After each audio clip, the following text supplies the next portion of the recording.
This is Father Michael, and here talking with Laura Ercolino. In particular, we wanted to talk about what it means to us to know Christ as the bridegroom. In the Old Testament, this image of God and humanity being married to one another was very significant in a new relationship that Israel had.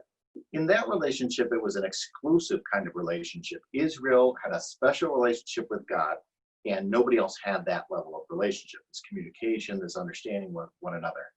When we get to the New Testament, there's an understanding that now it is the church that is the bride to the bridegroom. And even John the Baptist called Jesus that, behold the bridegroom. And Paul kind of picks up on this. St. Paul wants us to understand that we have this intimate relationship that also requires us to love one another in a new way. It's as if we are now imitating the bridegroom in the way that we love the church. And he even says, now in your marriages, I want you men to love your wives as Christ loves his bride, the church. And so I, as a priest, have that kind of relationship. I look at the people in my congregation, no matter what they're going through. And yeah, everybody's always going through something. Everybody's got all kinds of different issues going on, different personality flaws and all that. So do I. We all do.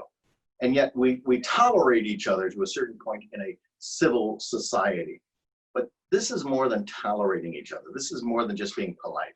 This is loving the other person. It's this understanding I have to get past what I'm experiencing with this person and entering into a deeper relationship to say, I care deeply about that person.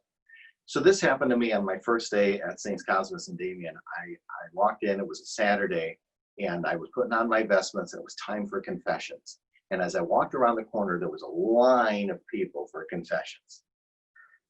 And I thought to myself, those are mine. Those are my people that you have called me to love. And I know that it takes time, it takes energy. Everybody's got issues. Of course, we talk about sin and their fallenness, but none of that mattered at that moment. I was grateful to God giving me that kind of heart, that heart of somebody who looked at them with so much love to say, you're mine. And that relationship continues to this day. It's actually kind of hard for me with people who are from far away when they have their shortcomings, or somebody who's not in my congregation. And then I also notice that when somebody talks bad about any of my parishioners, I like jump all over them. I'm like, don't you say anything against them. They might have their flaws, their difficulties, but they're mine. And that kind of relationship is this deep love like the bridegroom has for the bride.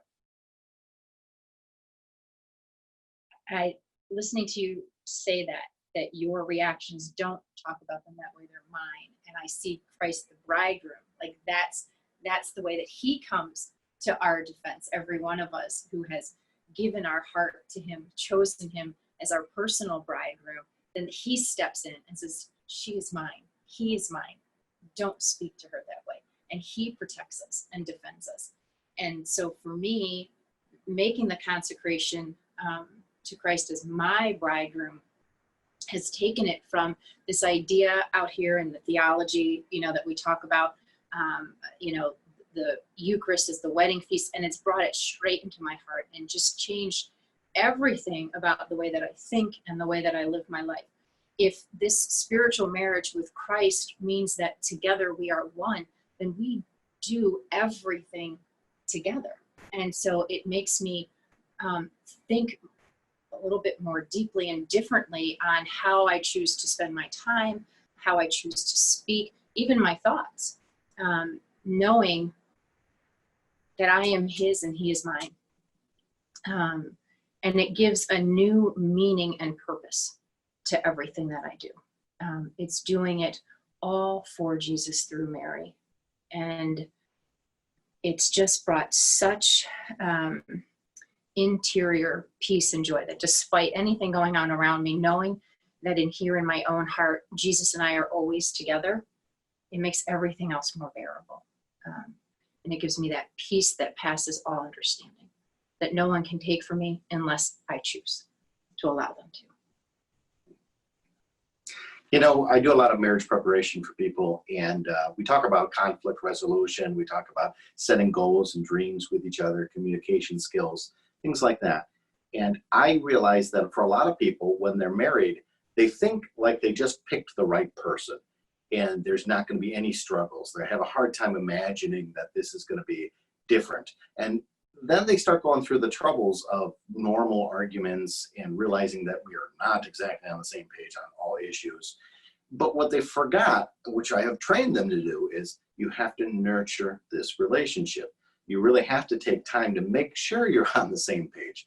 Take time to say, yeah, there are significant differences in our history and our approaches to things, but I care and respect you. And that has to happen with God as well. As the church, the people of the church are in this relationship with the bridegroom, we do have to keep making sure we're on the same page. We have to nurture this relationship.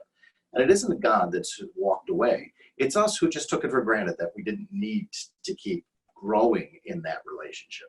So I think one of the good things about coming to Hope's Garden and their prayer groups is it is nurturing that relationship, taking it to a deeper level, and really trying to foster a true commitment to each other. And this learning, one of the things that we try to do, and that has been great learning for me and great spiritual growth, is learning how to speak to Christ, not just as God, like you said, who's up there somewhere just watching, but that he is my bridegroom who resides, he abides right here in my own heart. And so it changes even my prayer, because prayer is nothing more than conversation with the beloved. And so coming to it, instead of coming to God with okay, I need you to do this, and don't forget about, this child over here who needs that, and what are you going to do about the world? It's this spousal prayer. It's this prayer of the heart, just being with Christ and just sharing my heart and sharing his heart. And so it's changed everything. One of the examples that we use for this kind of relationship is where we understand marriage to be on the earthly plane. It has a lot to do with children and sexual relations. Obviously, when we're talking about God, we're really not talking about that aspect about marriage. We are talking about a deep love, a deep commitment, a deep faithfulness, a fruitfulness even, and this total commitment of ourselves. But where do we have that kind of model? Because when we look to the human relationships, not only do we see a lot of brokenness, but we also see, the limitations of the imagery of Christ as the bridegroom and us as the bride. And so perhaps one of the greatest examples we have that helps us to understand this is Mary and Joseph. Saint Mary and Saint Joseph love each other as bride and groom. Totally do. Totally love each other. And nobody would question that they are married. That is a true marriage commitment. Although they don't have relations, and their fruitfulness was not in having children with each other. And so there is something, because they are bonded in the person of Jesus Christ and the history that is coming forth through them. So this, from a celibate male point of view, trying to understand how is it that my relationship to the church is like a bride and a bridegroom without the aspect of children and sexual relations. That image of Mary and Joseph helps me to say, oh, that's what you mean by it. It's that kind. That's where the imagery really fits in perfectly. And I've come to understand it too, is like, it's not that Christ is asking us to be his spouse and no one else's, but he's asking us to claim his spousal love as our first love, and then to let everything else flow from that, and to bring that deep love, that personal love and intimacy that's in our hearts with him as our bridegroom, to bring that then to all of our other relationships. And this is how this spiritual spousehood then can bear fruit. It's the bride in the Song of the Songs. Once he takes her into his wine cellar and she's intoxicated with his love, then all she wants to do is spread that love. She wants everyone else to come to know the bridegroom the way that she knows him now. She wants them all to fall in love with him. And if we all imagine a world where everyone knows that love first and claims that love and lives from that place, all of our relationships would be different. Laura and I were just talking about this. When we put on the mind of a saint, we see how much they love Jesus. And we want that too. It's called mimetic desire. I see what makes you happy. I want the same thing. I want to be happy. So I begin to pick up and follow your example. And we find our ways focused totally on Jesus. And when we come to know Christ, we desire so deeply to be there in heaven with him, to be away from all the distractions. But then as you start to put on the eyes of Christ, you begin to see how he sees humanity and how deeply he loves all of these people in humanity. And then that's where the heartache comes in. I mean, first I have this little pain in me because I can't reach heaven yet. And I want the distractions away because none of them will satisfy. But then there's another heartache. All the people that he loves deeply, he has been sending his loving message to, and they don't seem to care. That apathy and how much that must hurt his sacred heart. So part of the relationship that we have as a bride and groom is to put on the heart of the other person. And as I put on the heart of Christ, I begin to say, I understand your pain, Lord, of those who don't respond to your invitation. And this is then that prayer to console the heart of Christ. And how do we do that? He thirsts not just for souls to love him, but he thirsts to give his love to them. And so many close their hearts and don't want to receive what he's offering. And so to console his heart is to help them to see that it's safe to open their hearts to him and to allow him to pour his grace and love upon them. And that then consoles the heart of Christ. And as you were talking, I was thinking, this is like how we, in this single-minded desire to be with Christ, who is heaven, that how we are, in a sense, easing that pain within us is to try to bring a little heaven here, to keep bringing Jesus, more of Jesus here, to make this earthly life have a little bit more of heaven right here now where we are. You know, there's so much of life that only foreshadows the life after. And some of that life after is the foreshadowing of heaven itself, heaven being God's presence with us, the joys, the excitement, the hope.